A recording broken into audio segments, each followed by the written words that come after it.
아버지, 그날 문을 열기 전에 심장이라는 단어를 먼저 꺼낸 사람이 누구였는지까지 아버지는 이미 알고 있었죠?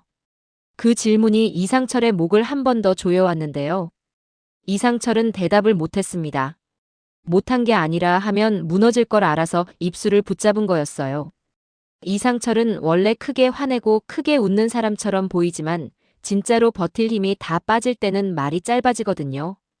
그날 이후 이상철의 말은 계속 짧아졌습니다. 그리고 그 짧아진 말들이 오히려 이지혁을 더 겁먹게 했고요.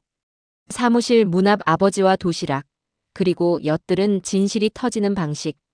아버지가 그날 문을 열어젖힌 순간부터 이지혁의 심장보다 먼저 가족이 멎어가기 시작했다면 그 책임은 누가 져야 할까요? 아무리 생각해도 이상철이 그날 도시락을 들고 그 문 앞에 서게 된 건 우연이라기보다 습관이었는데요. 이상철은 늘 그랬습니다. 가족이 흔들릴 것 같으면 말보다 먼저 손이 움직였거든요. 밥을 챙기고 약을 챙기고 연락을 넣고 괜찮냐를 묻기 전에 먼저 내가 해줄게를 해버리는 사람. 그게 이상철의 사랑이었고 동시에 이상철이 가족을 망치는 방식이기도 했습니다. 그런데 그날은 달랐습니다. 도시락을 챙겨온 이상철이 챙기는 사람으로 남기엔 그 문틈으로 새어나온 말이 너무 날카로웠거든요. 심장, 이식, 몇 달. 사람은 무서운 단어를 들으면 귀가 먼저 닫힙니다. 의미를 이해하기보다 몸이 먼저 그걸 모르는 상태로 도망치려고 해요. 이상철도 그랬을 겁니다. 잠깐은 내가 잘못 들었겠지라고 생각했을 수도 있어요. 그런데 박성재 목소리가 그걸 허락하지 않았을 겁니다. 박성재는 말이 빨라질 때 더 직설적이 되거든요. 지혁아, 이건 숨길 일이 아니야. 지금 등록부터 해야. 그 다음 말을 이상철이 다 들었는지는 중요하지 않습니다. 이상철은 이미 한 문장만으로도 충분히 끝났습니다. 내 아들이 죽을 수도 있다. 그 문장이 가슴에 박히면 그 다음은 어떤 말도 위로가 안 됩니다. 그리고 이상철은 문을 열었습니다. 노크가 아니라 열어버렸다라는 표현이 더 맞아요. 그게 이상철이 할 수 있는 유일한 반응이었으니까요. 문이 열리고 이지혁이 고개를 들었습니다. 그 표정이 어떤 표정이었냐고요? 놀람이 아니라 전부 끝났다에 가까운 표정이었을 가능성이 큽니다. 이지혁은 들키는 순간을 상상해 본 적이 있었을 겁니다. 그런데 그 상상 속에서도 아버지가 도시락을 들고 서 있는 장면은 없었을 거예요. 이지혁에게 그건 너무 잔인한 장면이거든요. 나는 아무 일 없게 살고 있었는데 사실은 죽고 있었어. 그걸 도시락이 증명해버리니까요. 박성재도 말이 끊겼을 겁니다. 박성재는 본능적으로 알죠. 방금까지는 설득이었는데 지금부터는 폭발이라는 걸요. 설득은 시간이 있지만 폭발은 한순간입니다. 그런데요. 여기서부터가 진짜 후폭풍입니다. 보통 드라마는 여기서 아버지가 소리치고 아들이 울고 친구가 말리고 그렇게 감정을 터뜨리죠. 그런데 이상철은 그 정석을 안 탔을 가능성이 큽니다. 이상철은 정석을 타면 이지혁이 도망칠 걸 알거든요. 이상철은 오히려 더 무서운 행동을 했을 수 있습니다. 이상철은 아무 말 없이 도시락을 책상 위에 올려놨을 가능성이 큽니다. 정말로요. 그게 더 잔인합니다. 내가 들었다는 말보다 나는 아직도 너에게 밥을 챙기는 사람이다라는 행동이 이지혁을 더 미치게 하거든요. 이상철은 숨을 한번 삼키고 짧게 말했을 겁니다. 먹고 해. 그리고 이상철은 그냥 나갔을 수 있어요. 그냥 문을 다시 닫고 복도를 걸어갔을 수 있습니다. 소리도 안 지르고 언제부터야도 안 묻고 아무것도 안 하고요. 이 장면이 왜 무섭냐면요. 이상철은 감정을 폭발시키는 대신 결심으로 바꾸는 사람이라는 걸 보여주거든요. 이상철이 조용해지는 순간은 이상철이 움직이기 시작하는 순간이니까요. 그렇게 이상철이 떠난 뒤 사무실 안은 더 숨막혀졌을 겁니다. 박성재는 이지혁을 보면서 입이 마릅니다. 이지혁은 책상 위에 도시락을 보면서 손끝이 떨립니다. 박성재가 먼저 말했을 가능성이 큽니다. 아버님, 다 들으신 것 같지? 이지혁은 대답을 못합니다. 이지혁은 지금 대답하면 모든 걸 인정하게 되거든요. 인정하는 순간부터는 관계의 빚이 시작됩니다. 이지혁은 그 빚을 너무 싫어해요. 도움도 걱정도 사랑도 결국 빚으로 느끼는 사람이니까요. 이지혁은 대신 아주 차갑게 자기 마음을 끊어내는 말부터 꺼낼 수 있습니다. 너 오늘 여기서 했던 말, 밖에서 한 번만 더 해봐. 박성재는 그 말에 더 화가 나요. 왜냐면 이지혁이 진짜로 화난 게 아니라 무서워서 저러는 걸 아니까요. 지혁아, 지금 무서워서 하는 말이야? 아니면 진짜 내 입 막는 거야? 이지혁은 여기서 박성재를 보지 못합니다. 눈을 마주치면 흔들릴까 봐요. 흔들리는 순간 나 살고 싶어가 튀어나올까 봐요. 이지혁은 그 말이 제일 무서운 사람입니다. 살고 싶다고 말하는 순간 누군가가 대신 무너질까 봐요. 그날부터 이지혁은 더 차갑게 굴었을 가능성이 큽니다. 더 빨리 걷고, 더 오래 앉아있고, 더 적게 먹고, 더 많이 일하고요. 그리고 그게 회사 전체 공기에 퍼집니다. 지은호는 그 공기를 제일 먼저 느끼는 사람이었을 겁니다. 지은호는 사람 마음의 결을 잘 읽는 사람이고 게다가 몸도 완벽하지 않은 날이 많잖아요. 지은호는 한우진에게 간을 기증한 사람이고 그 설정은 확정입니다. 지은호는 누군가를 살리는 역할의 무게를 이미 한 번 겪었고요. 그래서 지은호는 사무실 공기가 위험한 공기로 바뀌면 몸이 먼저 알아채는 타입입니다. 지은호는 이상철이 왔다 갔다는 것도 알았을 가능성이 큽니다. 지은호는 이지혁을 봅니다. 이지혁 얼굴이 더 하얗게 굳어있고 말수가 줄고 눈이 더 멀리 가 있으면요. 지은호는 속으로 이렇게 생각했을 겁니다. 무슨 일이 있구나. 지은호는 참다가 결국 묻습니다. 지은호는 원래 묻기 전에 버티는 사람인데요. 그래도 이번엔 못 버팁니다. 왜냐면 지은호는 이미 이식이라는 단어가 어떤 무게인지 알아요. 한우진 건으로요. 선배, 오늘 이상철 아버님 오셨어요? 이지혁은 그 질문 하나에 심장이 확 내려앉았을 겁니다. 들켰다는 사실보다 더 무서운 건 지은호가 이 판에 끌려 들어오는 것이거든요. 이지혁은 웃는 척할 수 있습니다. 아주 얇게요. 내가 왜 그걸 물어. 지은호는 거기서 더는 못 참습니다. 선배, 나 바보 아니에요. 선배 요즘 숨 쉬는 게 다르잖아요. 이 말이 이지혁을 찢습니다. 숨이 다르다. 그건 병원에서 하는 말이 아니라 사랑하는 사람이 하는 말이거든요. 이지혁은 사랑을 들키는 게 제일 무서운 사람입니다. 사랑은 사람을 살리기도 하지만 사람을 죄인으로 만들기도 하니까요. 이지혁은 결국 차갑게 끊습니다. 지은호, 일이나 해. 이 말이 지은호를 서럽게 만들죠. 지은호는 일이나 해라는 말이 회사 말이 아니라 거리두기 말이라는 걸 아니까요. 지은호는 속이 뜨거워지는데요. 뜨거워지면 지은호는 울기보다 더 단단해집니다. 지은호는 그렇게 버텨온 사람이니까요. 그리고 그날 밤 이상철 집에서는 더 무서운 후폭풍이 터집니다. 김다정이 물어봅니다. 여보, 오늘 회사는 어땠어? 이상철은 대답을 빨리 못합니다. 이상철은 원래 말을 잘하는 사람이지만 지금 말하면 목소리가 깨질 것 같아서요. 깨지는 순간 김다정이 눈치챌까 봐요. 이상철은 억지로 웃어봅니다. 뭐 똑같지. 김다정은 그 웃음이 정상 웃음이 아니라는 걸 바로 압니다. 김다정은 그런 사람입니다. 김다정은 다 아는 척하지 않고 모르는 척할 줄도 아는 엄마이자 아내예요. 김다정은 남편을 몰아붙이지 않습니다. 대신 기다립니다. 기다리면서 더 정확히 확인하죠. 김다정은 밥상에 숟가락을 내려놓고 아주 조용히 말했을 겁니다. 지혁이 요즘 밥 잘 먹어? 이상철은 그 질문에 숨이 한 번 막혔을 겁니다. 밥, 도시락, 그날의 책상 위. 그게 한꺼번에 떠올라서요. 이상철은 그 자리에서 진짜로 무너질 뻔했을 겁니다. 하지만 이상철은 버텨요. 버티는 방식이 더 잔인한 방식으로요. 요즘 바쁘니까. 김다정은 더 묻지 않습니다. 그 대신 김다정은 확신합니다. 이상철이 뭔가를 알고 있구나. 근데 말하지 못할 정도로 큰 거구나. 이게 후폭풍의 본질입니다. 진실이 터진 게 아니라 진실을 들고 각자 혼자 버티기 시작하는 것.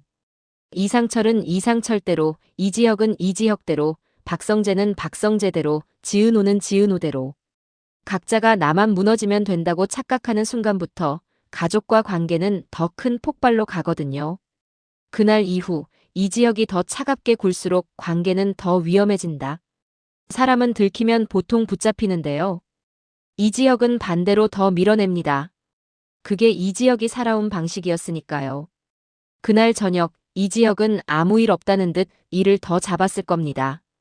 보고서 결제도 더 빨리 하고 회의도 더 집어넣고요. 이상철은 그걸 보면서 더 확신했겠죠. 이건 병이 아니라 버릇이다. 아픈 걸 숨기는 버릇이 아니라 혼자 버티는 버릇. 이상철이 아들 이지혁에게 가장 무서운 건 병명 그 자체가 아니었습니다. 이상철이 무서운 건 이지혁이 나를 믿지 않는다는 사실이었을 겁니다. 그리고 이상철은 또 한 번 자기가 모르는 사이에 가족이 무너졌다는 사실이었고요. 이지혁도 불안했을 겁니다. 아버지가 들었다는 걸 알았는데 그 다음이 더 무섭거든요. 들킨 순간은 끝이 아니고 들킨 뒤에 시작되는 게 진짜로 위험해요. 아버지는 가만히 있는 사람이 아니니까요. 박성재는 그 사이에서 찢어집니다. 박성재는 이지혁을 살리고 싶은데 이상철을 무너뜨리고 싶진 않습니다. 그래서 박성재는 이지혁에게 말했을 가능성이 큽니다. 지혁아, 나 때문에 들킨 거면 미안해. 그런데 이지혁은 미안해라는 말을 듣는 순간 더 차갑게 나올 수 있어요. 이지혁에게 미안함은 관계의 시작이 아니라 관계의 빚이니까요. 내가 미안해할 필요 없어. 그냥 앞으로 내 얘기 하지 마. 그 말이 박성재를 더 괴롭힙니다. 왜냐면 박성재는 알거든요. 이지혁이 하지 마라고 말할 때는 사실은 나 좀 살려줘라는 뜻이라는 걸요. 근데 이지혁은 그런 말을 못하는 사람, 도움을 요청하는 순간 자기가 약해지는 게 아니라 남을 약하게 만든다고 믿는 사람이니까요. 그래서 박성재는 이상철을 따로 찾아갔을 수도 있습니다. 아버님, 지혁이가 제일 힘들어하는 건 걱정받는 겁니다. 같은 말을 하려고요. 그런데 이상철은 그 말이 위로가 아니라 더 큰 절망일 수 있어요. 걱정하면 안 된다는 말은 아들이 정말 위험하다는 뜻으로 들리니까요. 이때 김다정이 집에서 이상철을 보면서 느꼈을 겁니다. 남편이 평소에 이상철이 아니라는 걸요. 김다정은 직감이 좋은 엄마가 아니라 모르는 척을 할 줄 아는 엄마라는 설정이니까요. 김다정은 그날 이상철에게 정면으로 묻지 않았습니다. 대신 김다정은 눈으로 확인했겠죠. 이상철이 밥을 먹는데 젓가락이 자꾸 멈추는지, TV를 보는데 눈이 화면을 못 따라가는지. 그런 것들요. 김다정은 확신했을 겁니다. 이상철이 무언가를 들었구나. 그렇다고 김다정이 바로 터뜨리진 않아요. 김다정은 알고도 기다리는 사람이니까요. 그 기다림이 오히려 더 잔인합니다. 기다리는 동안 부부는 각자 다른 방식으로 무너지고 있으니까요. 그리고 철민의 신기 같은 촉이 이지혁의 숨통을 더 조인다. 철민은 회사에서 특이한 존재입니다. 다만 이상하게 맞추는 사람이죠. 철민은 회의실 분위기를 읽는 게 아니라 사람 얼굴에서 오늘 버틸 수 있는 양을 읽어내는 느낌이 있습니다. 누가 다가올 때 숨이 가빠지는지도 잘 알아채고요. 처음엔 이지혁도 철민을 그냥 웃고 넘겼을 겁니다. 그런데 요즘은 달랐겠죠. 이지혁은 몸이 먼저 반응하는 날이 많아졌고 그걸 가장 먼저 알아채는 사람이 하필 철민이었으니까요. 철민이 어느 날 복도에서 이지혁을 스치듯 보고 말했을 수 있습니다. 대표님, 오늘은 계단 쓰지 마세요. 이지혁은 순간 멈칫합니다. 누가 계단 쓴다는 얘기를 했나요? 아무도. 그런데 철민은 딱 그 말을 합니다. 그러면 이지혁은 짜증이 나면서도 동시에 무서워요. 내가 티가 나나? 아니, 내가 그렇게 망가졌나? 이지혁은 단호한 척합니다. 쓸데없는 소리 하지 마. 철민은 웃지도 않고 물러서지도 않습니다. 철민은 이런 때일수록 말이 더 건조해지거든요. 대표님, 쓸데없는 소리 아닌데요. 대표님은 지금 숨을 아껴 쓰는 얼굴이거든요. 그 표현이 이지혁을 찌릅니다. 숨을 아껴 쓰는 얼굴. 그건 병명이 아니라 삶의 방식이에요.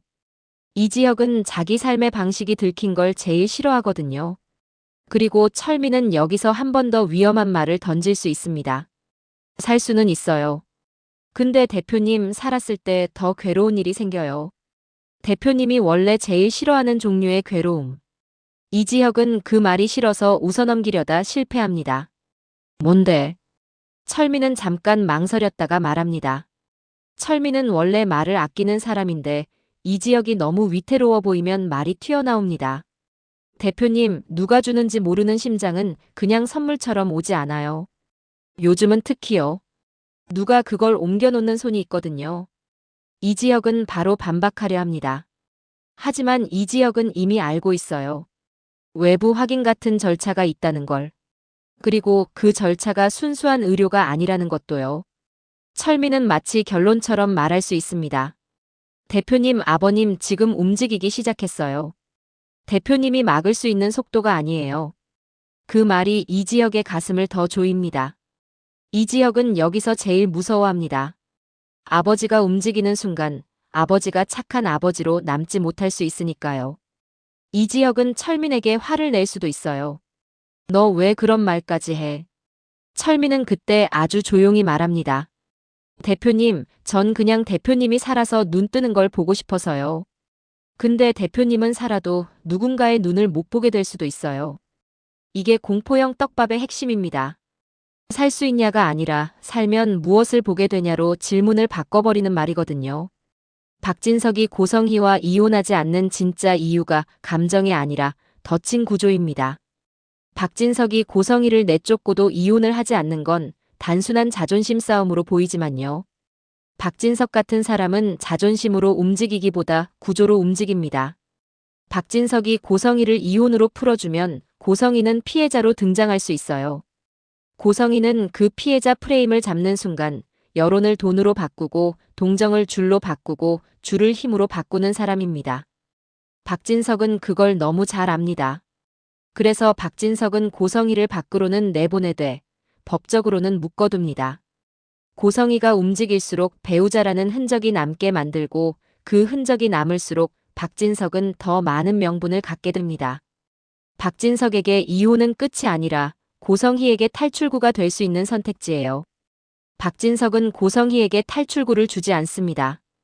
박진석이 진짜로 원하는 건 고성희가 의지하던 네트워크 전체가 함께 무너지는 장면입니다. 고성희 혼자만 망하면 고성희는 또 다른 줄을 잡습니다. 박진석은 그걸 싫어합니다. 박진석은 끝낼 때 다시 못 일어나게 끝내는 사람이니까요. 그래서 박진석은 고성희를 이혼하지 않음으로써 이런 효과를 노릴 수 있습니다. 고성희의 움직임을 법적으로 계속 추적할 명분은 고성희가 부부라는 관계를 이용해 병원재단 쪽에 접촉할 때 더 큰 죄목을 만들 기회. 결정적으로 고성희가 어떤 사고를 치면 가족 보호라는 명분으로 자식들에게 접근해도 박진석이 막을 수 있는 권리. 여기서 박진석의 잔인함이 드러납니다. 박진석은 고성희를 벌주고 싶은 게 아니라 고성희가 믿던 통제감 자체를 부숴버리고 싶어 합니다.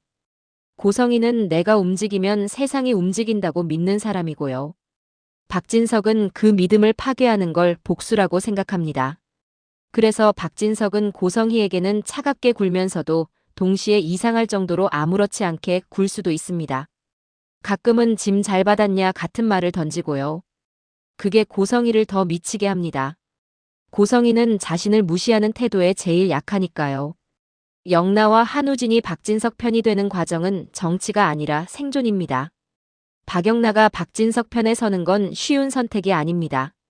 박영나는 엄마 고성희를 미워하면서도 동시에 엄마를 완전히 버리는 사람이 되긴 싫어하거든요. 그 싫음이 박영나를 오래 붙잡습니다.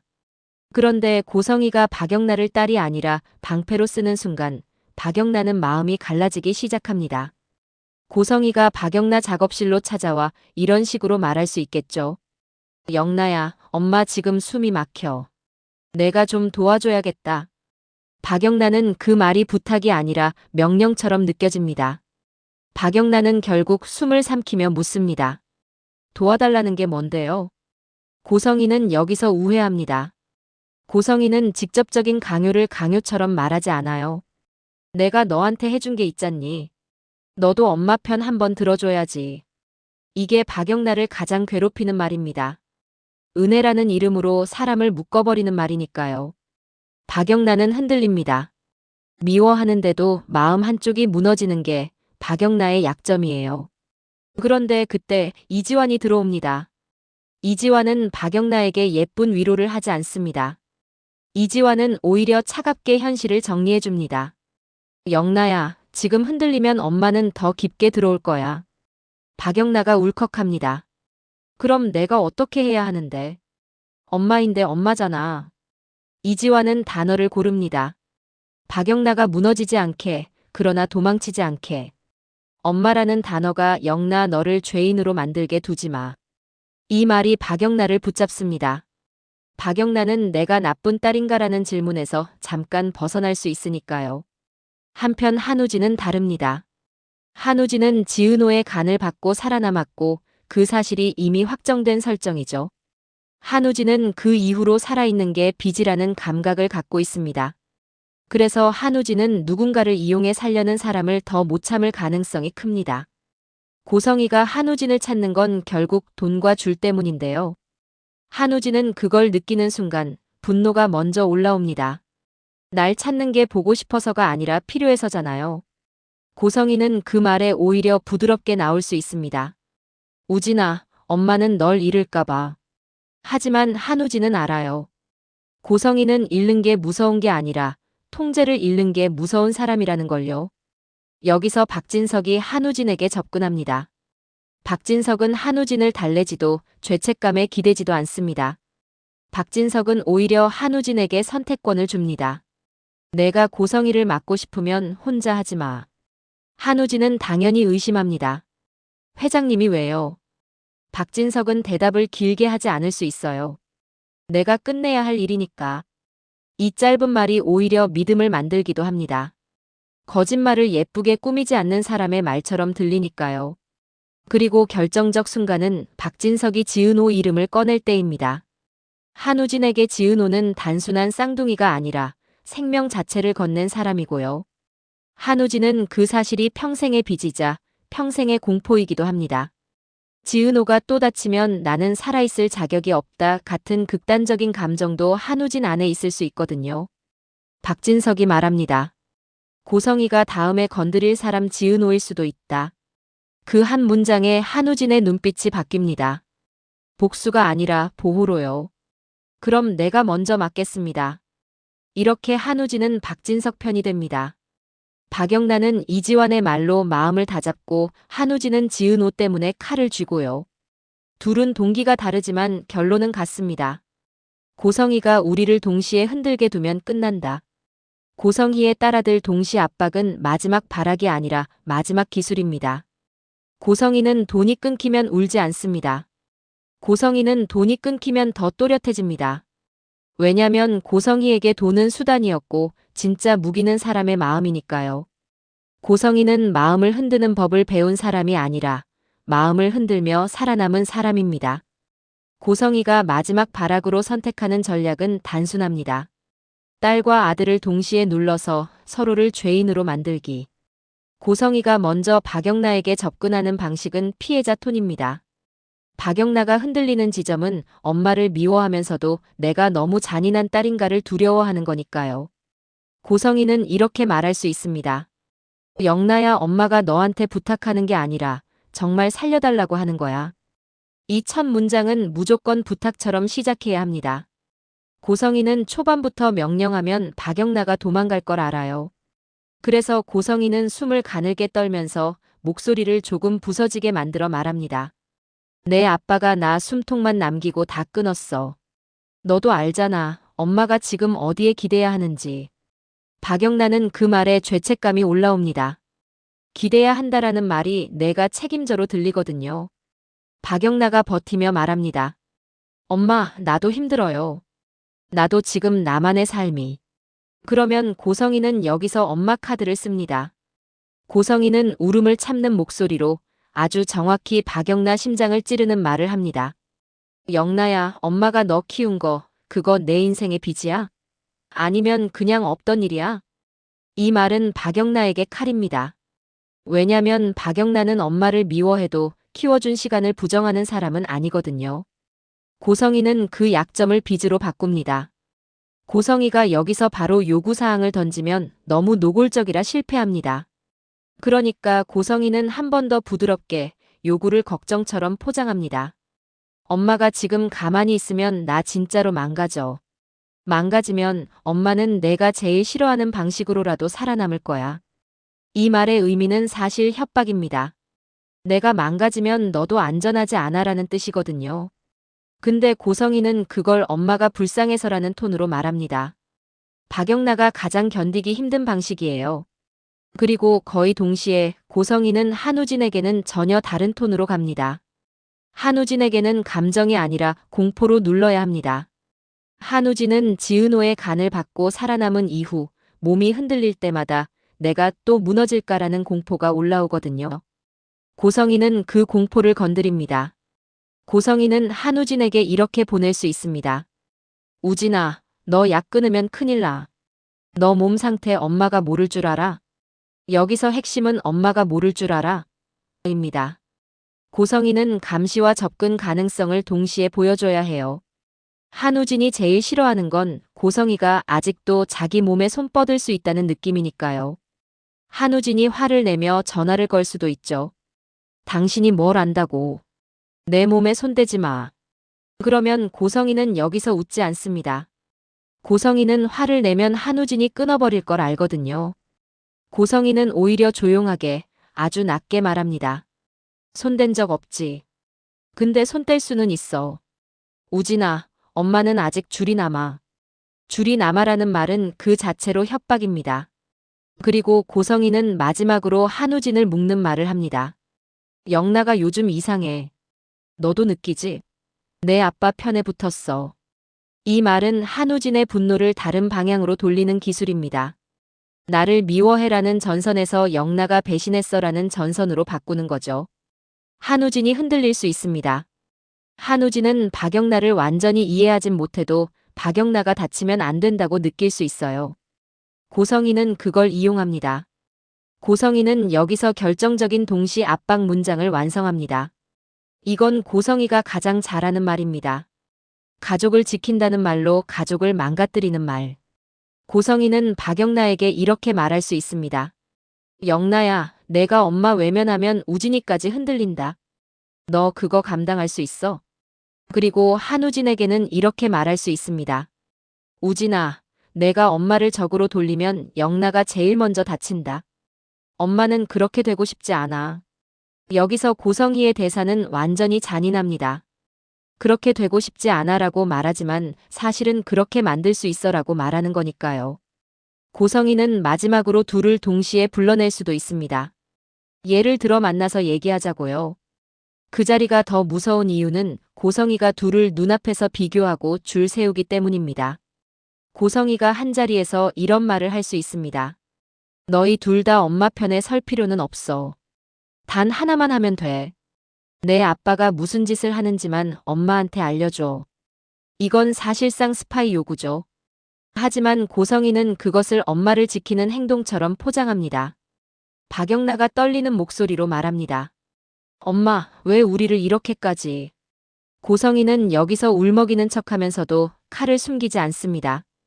엄마도 선택지가 없어.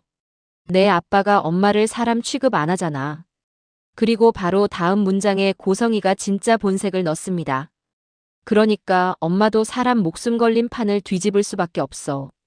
이 말이 무섭습니다.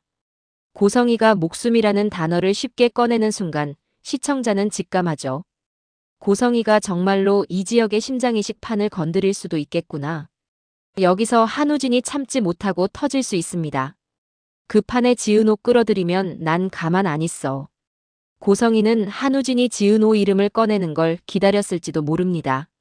왜냐면 지은호가 한우진에게 간을 기증한 사실은 확정 설정이고 고성희는 피라는 단어를 무기로 쓰는 사람이거든요. 고성희는 그 기증을 감동으로 보지 않고 약점으로 봅니다. 고성희는 아주 조용히 말할 수 있습니다. 우진아, 너 지금 지은호 때문에 엄마를 위협하는 거야? 이 문장이 한우진을 죄인으로 만듭니다. 한우진은 지은호 때문에 살았는데 지금은 지은호 때문에 누군가를 위협하는 사람처럼 느껴질 수 있어요. 고성희는 그런 죄책감을 아주 잘 만집니다. 그리고 고성희는 박영나에게도 같이 던집니다. 영나야 봐. 너 동생은 이렇게 엄마를 적으로 만들고 있어. 너는 어떤 딸이 될 거야? 이게 딸아들 동시 압박의 완성형 대사 구조입니다. 고성이는 둘에게 서로를 보게 만들고 서로가 서로를 죄인으로 보게 만듭니다. 가족을 서로의 인질로 만드는 거죠.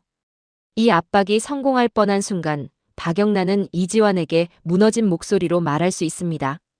오빠, 내가 뭘 하든 누군가를 배신하는 느낌이 들어. 이지환은 여기서 위로를 예쁘게 하지 않을 겁니다. 이지환은 현실을 정리해주는 사람이니까요.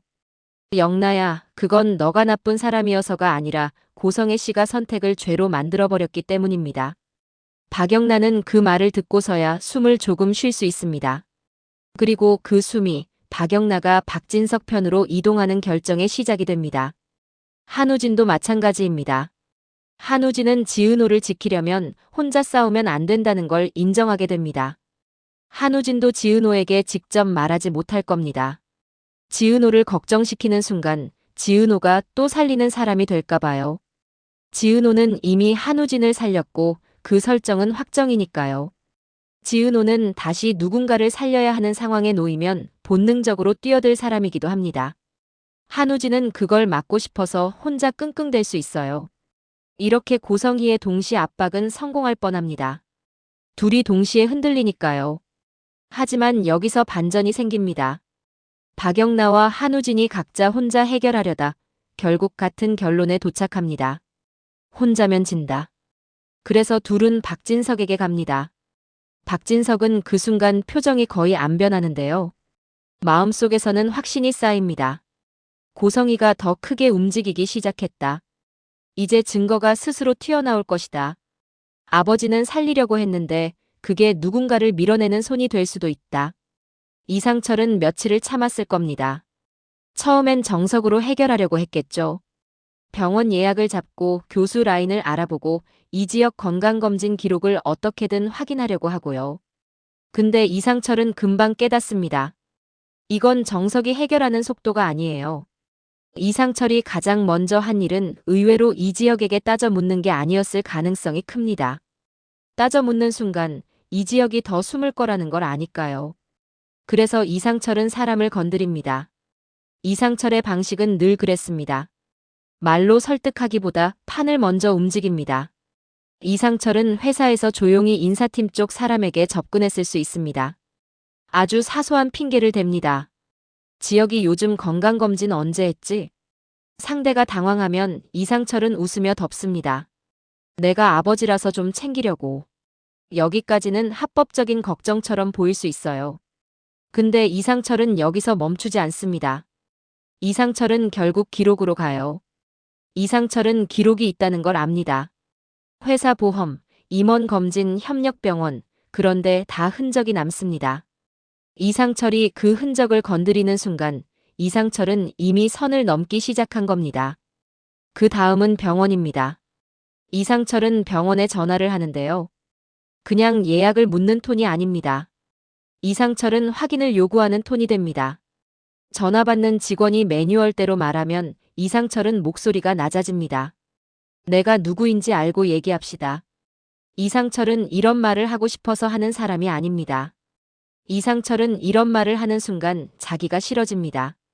근데 이상철은 아들을 살리는 아버지로 남으려면 좋은 사람으로 남을 수 없다는 걸 느끼는 순간이 와요. 그리고 그 순간 이상철은 박진석에게 전화를 겁니다. 왜 박진석이냐고요? 이상철은 본능적으로 알거든요. 심장이식은 의료의 문제이기도 하지만 어느 순간부터는 판의 문제로 바뀐다는 걸요. 그리고 그 판을 가장 차갑게 읽는 사람이 박진석이라는 것도요. 이상철은 낮게 말합니다. 박 회장, 나 부탁 하나 하려고. 박진석은 목소리를 부드럽게 만들 수도 있고 더 차갑게 만들 수도 있습니다. 박진석은 상대를 보고 톤을 고르는 사람이니까요. 이상철 씨가 부탁이라. 무슨 일입니까? 이상철은 여기서 숨을 삼킵니다. 이 말을 하면 되돌릴 수 없으니까요. 하지만 이상철은 이미 알고 있습니다. 되돌릴 수 없는 길로 들어왔다는 걸. 내 아들 이지혁. 심장이. 박진석은 잠깐 침묵할 겁니다. 그 침묵은 놀람이 아니라 계산입니다. 박진석은 묻겠죠. 어디까지 아십니까? 이 질문이 이상철을 또 한 번 찌릅니다. 이 사람은 이미 알고 있었다는 뜻이니까요. 이상철은 여기서 분노가 아니라 수치심을 느낄 수 있습니다. 내가 아버지인데 나는 몰랐고 남들은 알고 있었다. 그 수치심이 이상철을 더 위험하게 만들어요. 이상철은 결국 말합니다. 시간이 없대. 박진석은 그 말에 아주 짧게 숨을 내쉴 수 있습니다. 그럼 이상철 씨, 지금부터는 병원 문제가 아닙니다. 이 말을 듣는 순간 이상철의 등골이 서늘해집니다. 병원 문제가 아니라는 건 누군가가 건드릴 수 있다는 뜻이고 누군가가 이미 건드리고 있다는 뜻이고 돈과 줄과 거래가 오갈 수 있다는 뜻이거든요. 이상철이 박진석에게 묻습니다. 도와줄 수 있나? 박진석은 여기서 바로 내라고 하지 않을 겁니다. 박진석은 그럴수록 더 조건을 깝니다. 박진석은 조용히 묻습니다. 이상철 씨, 도와달라는 게 이 지역을 살리는 겁니까? 아니면 누군가를 무너뜨리는 겁니까? 이 질문이 이상철을 미치게 합니다. 이상철은 지금 살리는 것만 생각하고 싶은데 박진석은 대가를 먼저 보여주니까요. 이상철은 그 대가를 볼수록 더 절박해집니다. 절박해질수록 사람은 선을 넘습니다. 그리고 이상철은 진짜로 선을 넘는 행동을 하게 됩니다. 아버지가 아들을 살리기 위해 하는 가장 위험한 행동은 돈을 쓰는 게 아닙니다. 돈이 닿는 곳을 믿기 시작하는 거예요. 이상철은 병원 재단 쪽에 연락해 기부를 문의할 수 있습니다. 이건 겉으로는 착한 행동입니다. 하지만 타이밍이 문제예요. 이상철은 순수한 기부를 하려는 게 아닙니다. 이상철은 기부라는 말로 속도를 사려는 겁니다. 이상철은 스스로를 설득합니다. 내 아들인데 내가 할 수 있는 걸 해야지. 다들 하는 거 아니야? 그런 자기 합리화는 아주 위험합니다. 왜냐면 사람은 자기 합리화를 시작하면 어디까지가 선인지 감각을 잃거든요. 이상철은 심지어 이런 생각까지 할 수 있습니다. 만약 내가 움직여서 이 지역이 살면 누군가 하나는 뒤로 밀릴 수도 있겠지. 근데 그 누군가가 우리 아들이었으면 어땠는데? 이게 선을 넘는 심리입니다.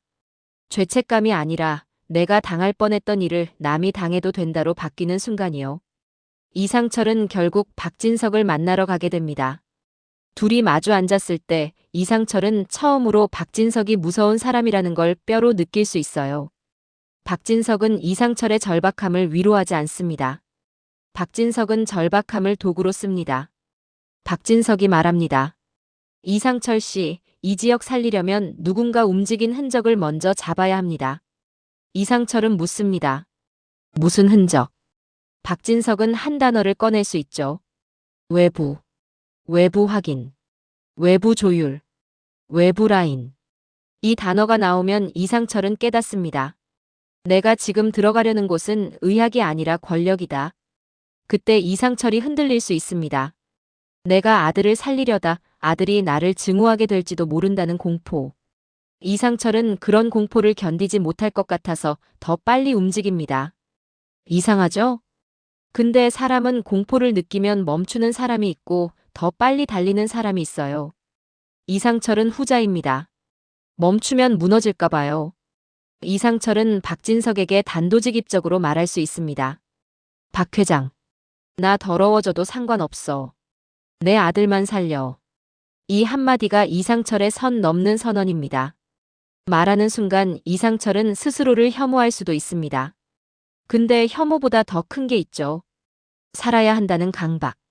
그리고 이상철은 바로 다음 날 이지혁에게 아무렇지 않은 척 전화합니다. 지혁아, 오늘 저녁 먹자. 이지혁은 경계합니다. 갑자기 왜? 이상철은 웃는 척합니다. 아버지가 아들 밥 사주겠다는데 이유가 필요하냐? 하지만 이지혁은 알아요. 아버지가 평소와 다르게 부드러울 때는 아버지가 뭔가를 이미 결정했을 때라는 걸요. 이상철의 부드러움은 위로가 아니라 결심의 포장일 때가 많습니다. 이지혁은 거절하려다 멈칫합니다. 거절하면 아버지가 더 세게 들어올 것 같아서요. 이지혁은 그날 저녁 식탁에서 이상철이 자꾸 휴대폰을 확인하는 걸 볼 수도 있습니다. 이상철은 연락을 기다리는 겁니다. 병원 쪽, 박진석 쪽, 또는 그 어딘가요? 그 연락 하나로 이 지역의 운명이 바뀔 수 있으니까요. 이상철이 선을 넘는 디테일은 이렇게 더 촘촘하게 쌓입니다. 그런데 이 선 넘는 행동의 진짜 비극은요. 이상철이 그걸 아들이 모르게 하려 한다는 겁니다. 아들이 알면 수술을 거부할까봐. 그렇게 되면 이상철은 아들을 살리려고 더 큰 거짓말을 하게 되고 그 거짓말은 가족을 더 크게 찢습니다. 이상철은 결국 말합니다. 시간이 없어. 이 한마디가 이상철이 선을 넘는 선언입니다. 그리고 이상철은 바로 후회할 겁니다. 말하는 순간 알거든요. 지금 내가 하는 말은 아들을 살리는 말이기도 하지만 동시에 내가 다시는 깨끗해질 수 없는 말이기도 하다는 걸요. 아들 살려야지. 여기서 이상철의 손이 떨렸을 겁니다. 아버지가 아들을 살리기 위해 죄를 택하는 순간은 아버지에게도 공포예요. 그런데 이상철은 멈추지 않습니다. 멈추면 이 지역이 멈출까 봐요. 이상철은 지금 이 지역이 포기 쪽으로 기울고 있다는 걸 느끼거든요. 이식 가능이 뜬 순간부터 누가 살았는지가 아니라 누가 밀렸는지가 공포가 된다. 며칠 뒤 병원에서 연락이 옵니다. 연락은 길지 않았을 겁니다. 길면 희망처럼 들리거든요. 병원은 희망을 길게 말해주지 않습니다. 특히 이런 판에서는요. 적합 가능 후보가 생겼습니다. 이 말을 들은 사람이 누구냐에 따라 공포의 방향이 달라집니다. 만약 이상철이 받으면요. 이상철은 무릎이 풀립니다. 눈물이 나올 것 같다가도 바로 목이 타요. 왜냐면 이상철은 이미 선을 넘었거든요. 이상철은 본능적으로 생각합니다. 내가 움직인 게 이 가능이야? 내가 살린 거야? 아니면 내가 밀어낸 거야? 이 질문이 이상철을 미치게 합니다. 이상철은 아들을 살리고 싶은데 동시에 아들의 삶이 누군가의 밀림 위에 세워졌을까를 견딜 수 없는 사람이기도 하거든요. 이상철은 그런 죄책감을 안고 살아본 적이 없어요. 이상철은 늘 나는 가족 지켰다로 버텨온 사람이니까요. 만약 박성재가 듣게 되면요. 박성재는 안도하면서도 바로 공포가 올라옵니다. 박성재는 자기가 했던 말이 떠오르거든요. 그날 사무실에서 등록해야 한다고 몰아붙였던 말, 그 말이 결국 이 판을 더 빨리 굴린 건 아닐까 하는 공포요. 박성재는 그때부터 내가 살리려다 더 위험하게 만든 건 아닐까라는 죄책감을 갖게 됩니다. 그리고 가장 잔인한 경우가 있습니다. 이지혁이 직접 그 전화를 받는 경우요. 이지혁이 전화를 받는 순간 이지혁은 고맙다는 말부터 나오지 않을 가능성이 큽니다. 이지혁의 머릿속은 바로 계산으로 갑니다. 가능 후보가 왜 지금? 왜 하필 지금? 누가 이 타이밍을 만들었지?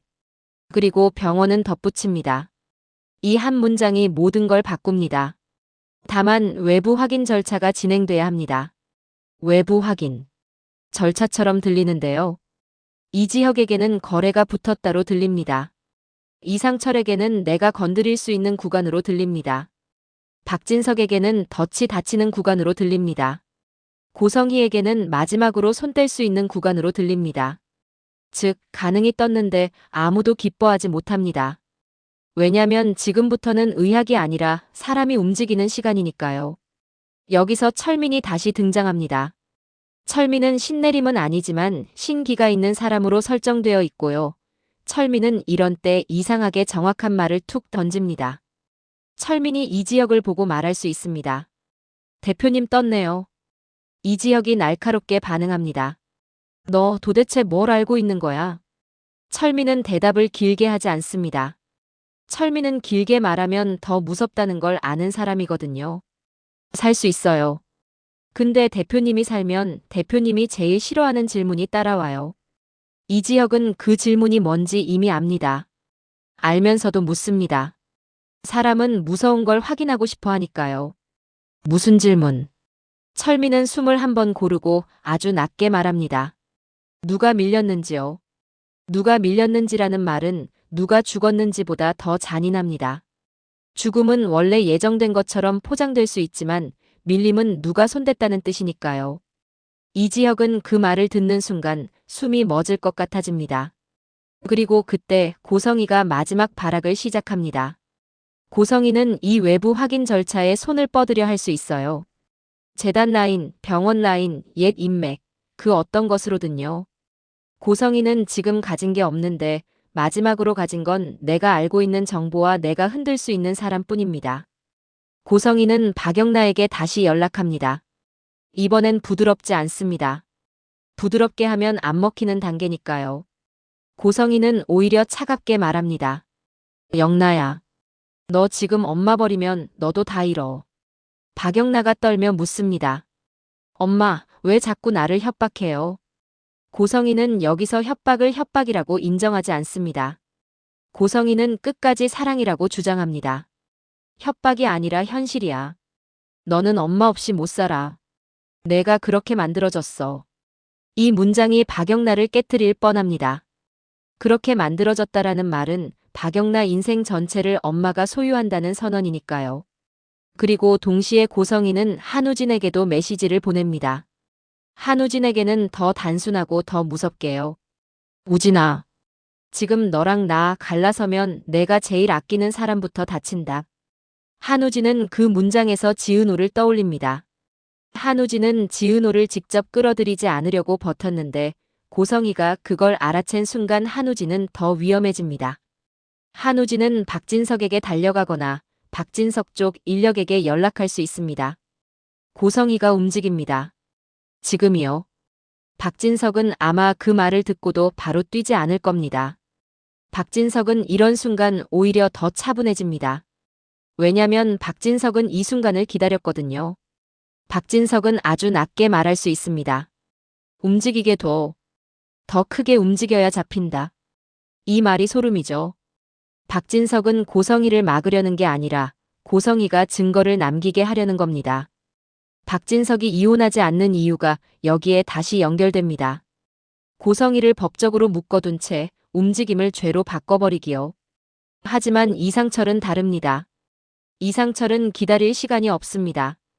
이상철은 박진석처럼 덫을 기다리는 사람이 아니에요. 이상철은 지금 당장의 사람이거든요. 이상철은 병원 쪽에 다시 연락합니다.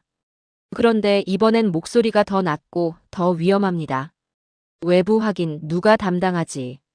상대가 규정대로 말하려 하면 이상철은 한 번 더 선을 넘습니다. 내가 그 담당자랑 직접 얘기하겠다. 이상철이 왜 이렇게 하냐고요? 이상철은 불안해서요. 불안이 사람을 가장 빨리 망가뜨립니다. 특히 아들을 살릴 수 있다는 희망이 눈앞에 뜨면요.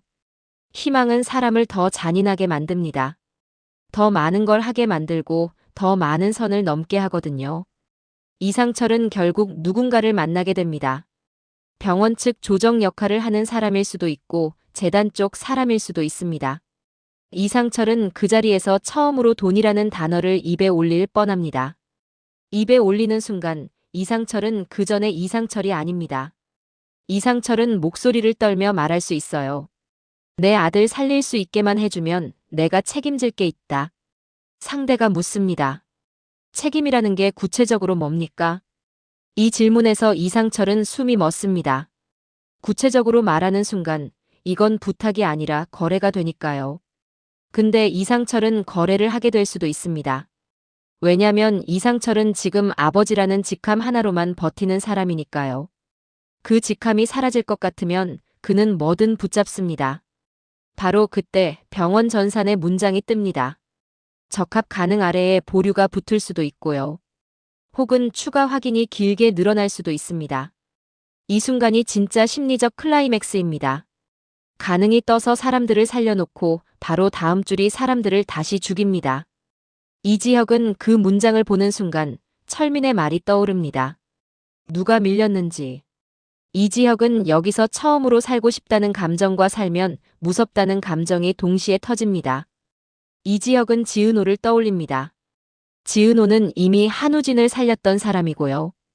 이지혁은 지은호가 또 살리는 사람이 되게 하고 싶지 않습니다. 그런데 지금 이지혁이 살려면 누군가가 또 희생될 수도 있어요. 그게 이지혁을 미치게 합니다. 지은호는 이지혁에게 다가와 조용히 말할 수 있습니다.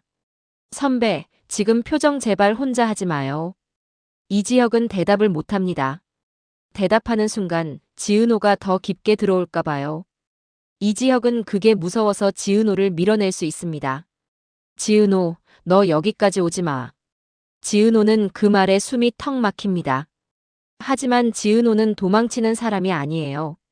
지은호는 늘 누군가를 지키려고 뛰어드는 사람이니까요. 지은호는 눈물을 삼키고 말합니다. 선배가 저한테 오지 말라면 저는 선배가 더 무서워요. 이 말이 이지혁의 마음을 흔듭니다. 그런데 흔들리는 순간 병원에서 전화가 옵니다. 발신자 병원. 내용은 아주 짧습니다. 결정하셔야 합니다. 결정. 이 단어가 나오면 이건 사랑이 아니라 전쟁입니다. 누가 결정하느냐, 그 결정이 누구를 살리고 누구를 무너뜨리느냐의 전쟁이요. 이상철이 받으면 이상철은 손이 떨릴 겁니다.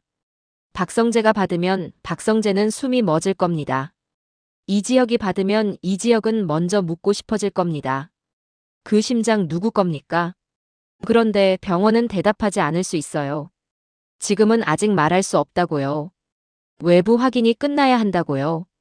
철민은 그 순간 이지혁을 보고 아주 낮게 한마디를 던질 수 있습니다. 대표님, 이번 심장, 대표님이 살아도 편하지 않은 심장일 수 있어요. 이지혁이 묻습니다. 왜? 철민은 그때까지도 확답을 주지 않습니다. 철민은 맞추는 사람이지만 확정하는 사람은 아니니까요. 대신 이런 식으로 말할 수 있습니다.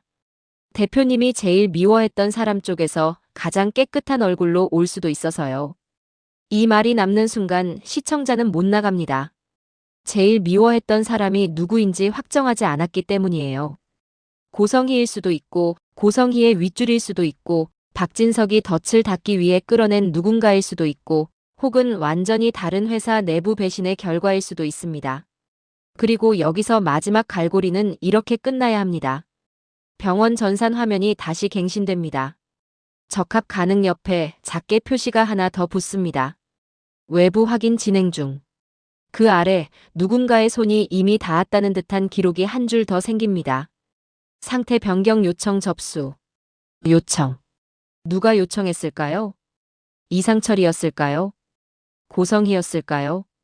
박진석이었을까요? 아니면 그 누구도 예상 못한 윗선이었을까요?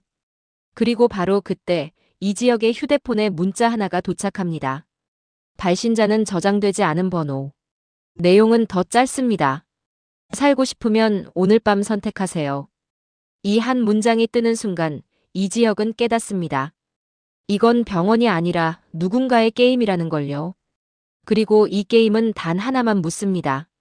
너는 살 거냐 아니면 너답게 사라질 거냐? 여기서 끊어야 다음 회를 못 참습니다. 왜냐면 이제 시청자는 알고 있거든요. 심장이 가능으로 떠 있는 지금 이 순간에도 누군가는 그 가능을 보류로 바꾸기 위해 이미 움직이고 있다는 거요. 이 긴장감 넘치는 이야기의 다음 편이. 기다려주시죠. 구독 버튼 꼭 눌러주세요. 그리고 좋아요도 잊지 마라 주시고요. 다음 이야기에서는 더 큰 반전이 기다리고 있어요. 그럼 다음 편에서 또 만나요.